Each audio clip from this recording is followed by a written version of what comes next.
Hello, it's time for our 7:30 news bulletin, and you're with me, Fales Chizombe. But first, the headlines. Pope Francis makes changes to Opus Dei in a new decree. President Chakwera appoints Marine Yoram as Inspector General of Malawi. Senate pushes for the authorization of the new Seed Act with Parliament passed in Parliament.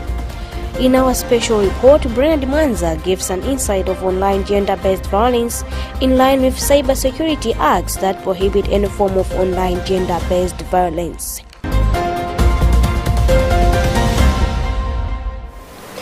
Pope Francis has issued a document today that has changed the oversight of Opus Dei, which describes that the leader, the prelate, can no longer be a bishop. In the motu proprio issued on July 2022, the Pope confirmed the Catholic organization and urged its members to safeguard its charism in order to spread the call to holiness in the world. Through the sanction of one's work and family and social occupations, it further stated that it intends to strengthen the conviction that the protection of the particular gift of the Spirit, a form of government based more on the charism than on hierarchy authority. We have a Vatican report. The motu proprio ad carisma tuendum, Pope Francis adapts the norms governing the relationship between the prelature of Opus Dei and the Vatican, following the change made in the new Apostolic Constitution, Predicate Evangelium. In it, Opus Dei ceased to communicate with the dicastery of bishops for its affairs, and will now report to the dicastery for the clergy. With the motu proprio, Opus Dei will report to the Vatican on the progress of its apostolic initiatives every year instead of every 5 years, as was previously the case.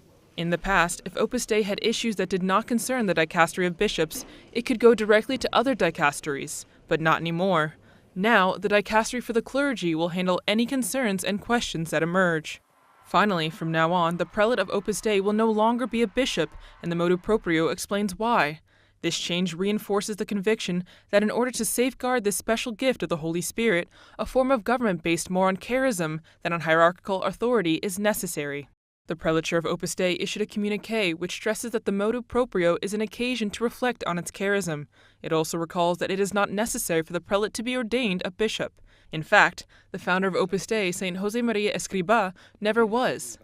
Now, the prelature will have to adapt its statutes to the changes established in this motu proprio. It will have to present a proposal to the Holy See, who will then have to approve it. The Pontifical Mission Society's PMS Malawi office has admitted about 96 seminarians at Igajebe, the major seminary in Nchinji, to boost awareness of the mission month of October. According to PMS National Director Father Vincent Makawa, the workshop aimed at empowering the seminarians with animation skills, especially presentation of cathartic lessons to children and adults. This is part of the preparations for this year's celebration of Mission of October. Bernard Manza has more in this report.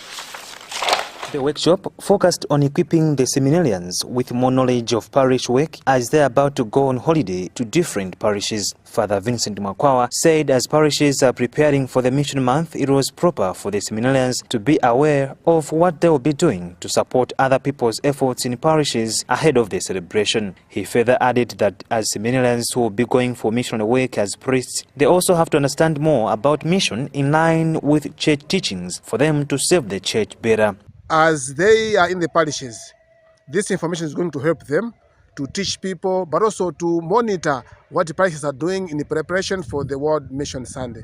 But also, the other important thing is that these are seminarians who become priests, and others maybe will become lay people if they don't, marry the people or whatever mission, if they don't become priests. So this formation is going to help them to understand and be able to live the mission life of the church. Dean of Students at St. Anthony Kachebere Major Seminary, Michael Kaonga, expressed gratitude for the workshop, saying it has imparted in them more knowledge about the missionary work and that it will help in the long run towards priesthood. When we come back in the month of October, it's a month of the Rosary, and we'll be praying this Rosary, and we've been given different materials like this Rosary as you are seeing it here, but also I've been given some prayer cards and also the novenas. And these will be reciting and praying praying for the whole church. On his part, rector at the seminary, Father Peter Kwaleyera, said the formation will greatly help the seminarians as addition to what they normally do around the institution on issues of charity and catechism for the church's growth. Just outside the walls of the seminary, we have a parish, Our Lady of Help Parish, Kachebere. So they get involved in catechism there. Also, we have a pastoral experience to do with visiting the elderly. So as our seminarians, a program has been put in place to augment already what they do on Saturdays. Part of the program that they are going to have is how they are going to animate, especially the young ones, the youth, and those in the Holy Childhood in the parish to come to know what Pontifical Mission Society is. Meanwhile, PMS has encouraged the seminarians to be witnesses of Christ wherever they are in order to bring salvation among more people. The church is celebrating its usual mission month this October, and the celebration will reach at its climax on 23rd, which is dubbed as Mission Sunday. For Luntha News, I am Bernard Mwanza. President Lazarus Chakwera has appointed Melin Yolam as Inspector General of Malawi Police Service, replacing Dr. Georgie Kainja, who was fired last month. A statement signed by Secretary to the Office of the President and Cabinet, Colin Zamba, says the appointment is subject to confirmation by Parliament. The new IG is the second woman to be appointed as Police IG in the country's history.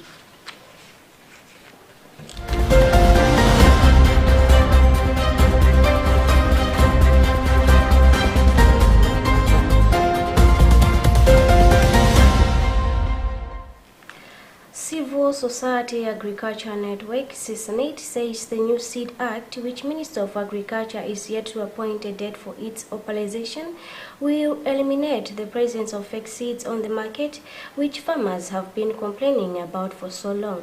CSNET's National Director Lillian Saka made the remarks during a media breakfast engagement where she emphasized that the new act will bring sanity in the seed in the country. Bridget Mwanoka was there. She now reports. Parliament in April passed a seed bill which, among other things, will regulate the production and selling of seeds in the country, but the Minister of Agriculture is yet to announce a date for its operationalization. CSNET, who has always advocated for the seed bill, has asked the current government to champion and prioritize the operationalization of it, as it will enable the establishment of the Seed Regulatory Authority, a sentence in default for non-compliance of the Act. CSNET's National Director Lilian Saka, in an interview, has said that this, among other things, benefits, guarantees, increase the farmers' accessibility to high-quality seed of various crop varieties because of increased competition in the seed sector. And one of the challenges that came out in the conference is that sometimes people who sell counterfeit seed actually know that they are selling counterfeit seed, and they work with the farmers to give them those like old plastic bags where they package the seeds and then they sell them back to the farmers. And how they know that it is not the high quality seed or the good quality seed is that when they plant, it doesn't flourish as it should.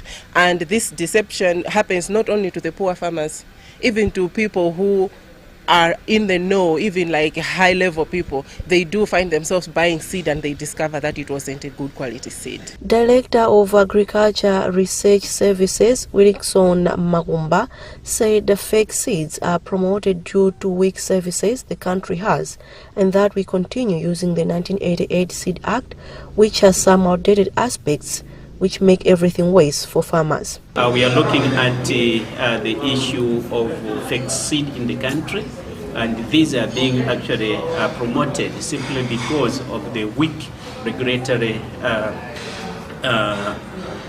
services that we have in the country. So I'd like to strengthen the regulatory services by creating Malawi regulatory seed regulatory, commission or authority, which will be having actually more powers on its own. It will have its own board, that will actually govern the authority. And indeed, we want to increase on the funding so that at least they are able to monitor the seed on the market, including actually on the production and indeed even actually the companies that are really producing the seed. The new Seed Act also guarantees increased forex earnings for the country through regional harmonization by integrating small and isolated local markets into one larger regional wide market trading high-quality commercial seeds. For Luntha News in Lilongwe, this is Bridget Manoka. Remember that you're watching our 7:30 news bulletin here on Luntha Television, and you're with me, Vales Chizombe. Before we proceed, let's have another look at our top stories. Pope Francis makes changes to Opus Dei in a new decree. President Chakwera appoints Marine Yoram as Inspector General of Malawi.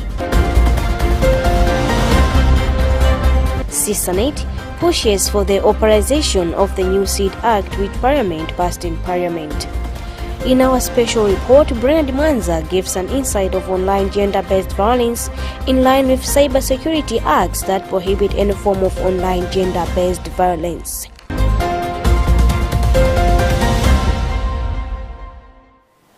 Some civil society organizations, including Center for Human Rights and Rehabilitation and Youth and Society, have called on government to ensure that freedom of information is domesticated across the country and that it should also consider investigating in ICT infrastructure, as the recent World Bank report shows that the failure to invest in it costing the country around 180 million GDP and around 33 million US dollars in revenue in terms of taxes. The call came at CSOs interacted with members of Parliament from Media, Information and Communication and Legal Affairs Committee on Digital Rights in Malawi at a workshop which was held on Wednesday in Lilongwe.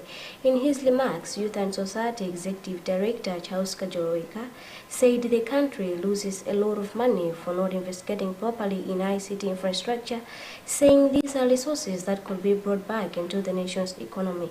Bridget Manoka have more in this report.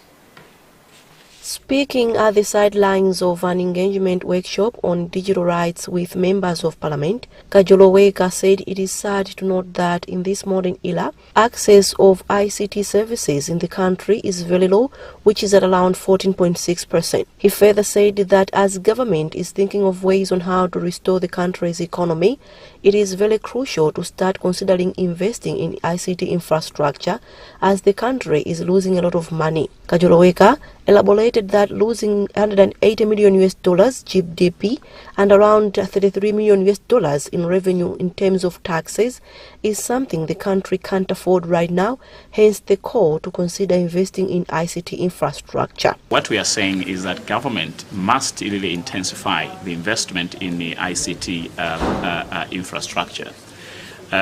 Also, just to highlight that the access to energy in this country is also extremely low. We are around 12.6%. And that has an impact on the actual costs of ICT, particularly the internet services, because at the end of the day, these companies have to rely on heavy generators for them to operate. And that pushes their cost of production up. During the workshop, CSOs also appealed for the government to uphold digital rights of its citizens, adding that if done, it would ensure transparency at all levels of governance. Responding to this, Chairperson for the Media, Information and Communication Committee of Parliament, Honorable Abu Magnaisi Kaliwa, said that the committee is open for any areas of which the citizenry can enjoy digital rights. He said government is aware that people expect the ICT sector to move with the rest of the world, and as a committee, they will go back and look into all the matters that were raised, including the digital rights bill and the idea of investing in ICT infrastructure. Well, we cannot say that the government is doing nothing. There are several, by the fact that we passed several bills concerning the same digital issues. That means a way forward. and they were assented to by the executive arm of the government. And what is supposed to be done now is to see that those issues are being implemented by the government so that the majority of the citizenry are enjoying them. Access to digital technology is much harder in rural areas in the country, and those without digital literacy are unable to take advantage of the benefits modern technology is bringing to the world. For Luntha News in Lilongwe, this is Bridget Manoka. Most often, social networks are considered as platforms where people can interact and share ideas of a daily living. But to some women, when they hear names of such platforms, they are taken back to negative things that have happened to them. Pictures, videos, and messages of torture have been shared on social media, leaving women as victims in what is termed as online gender-based violence. Our reporter, Brian Mwanza, gives an insight of online gender-based violence in line with Cyber Security Acts that prohibit any form of online violence. In this special report, Brian Mwanza report. Internet has ever since made most things simpler to handle or act upon, as it helps in faster approaches on many things needing human attention. However, to some women, Internet's social media platforms remain burdens in their hearts after passing through tough times, and others surviving depression, having their dignity lost. Few notable cases include the one of a Malawian woman who was caught with another man by her husband, who recorded a video clip while the woman was not dressed, and later the clip went viral on social media. A similar incident happened in 2018, where 3 women stripped another woman naked, pulled her hair, and dragged her to the ground. The whole incident was later seen on social networks such as WhatsApp and Facebook in Malawi, and later sparked a public debate about gender-based violence. Female politicians too have faced abusive words from male contenders in public, and later continue going through negative comments online. This is just a glimpse of how women have been harassed in public, humiliated online, then subjected to a cycle of shame. Gender and Justice Unit Executive Director Sarai Chisara Temprohoff says most women and girls are tortured in platforms such as Facebook, WhatsApp, Twitter and others through non-consensual sharing of their private information such as images and videos, things that discourage them from participating in other developmental activities. When you have experienced or are the victim of online violence, oftentimes you no longer want to participate in such online spaces.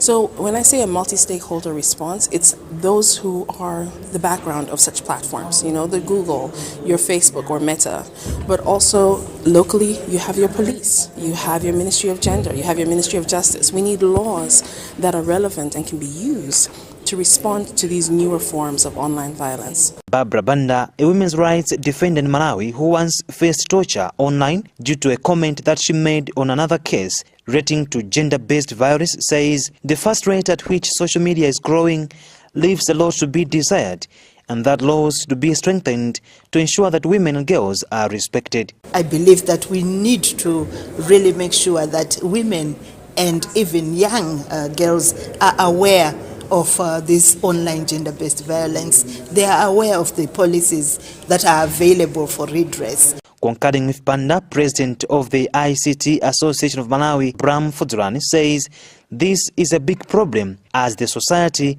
is coming from a point where it was not aware of the internet, and that currently some quarters may abuse women online, thinking that it is a normal culture.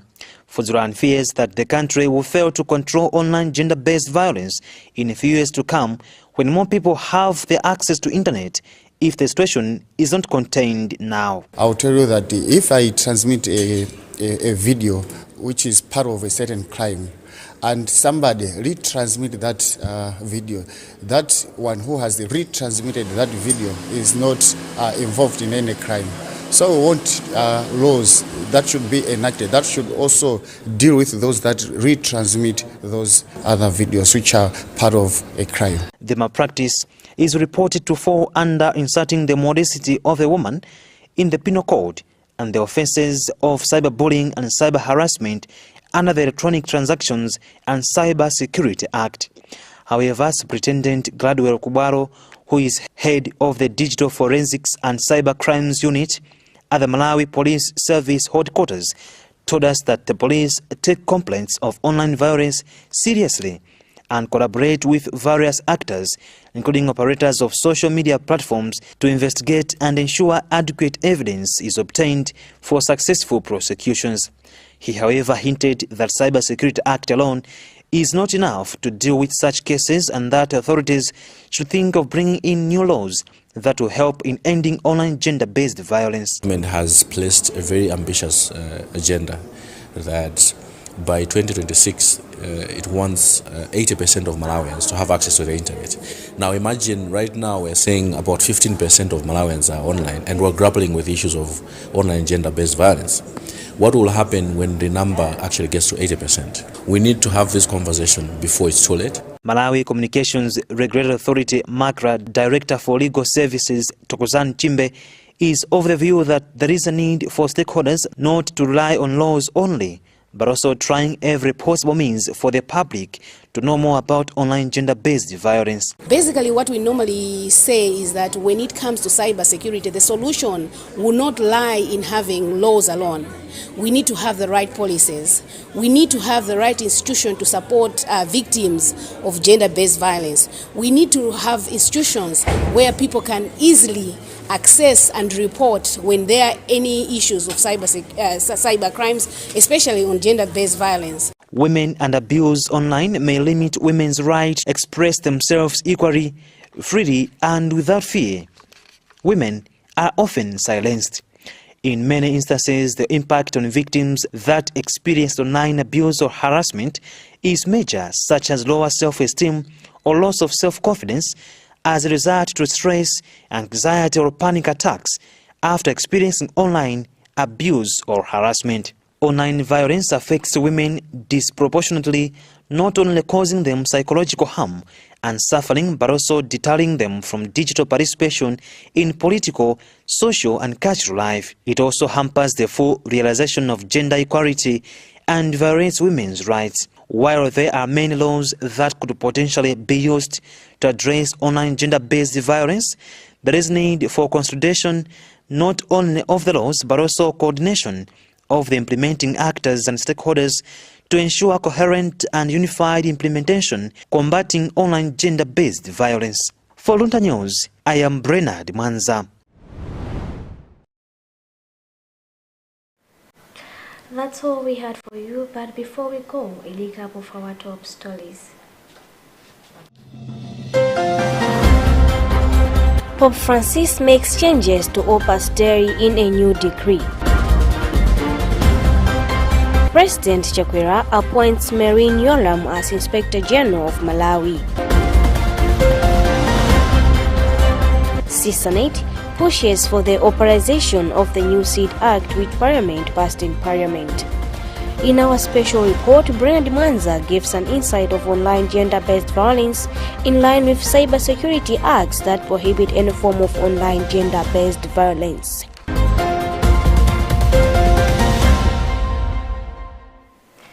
That's it from me, Fales Chuzombe. Thanks for watching and goodbye for now.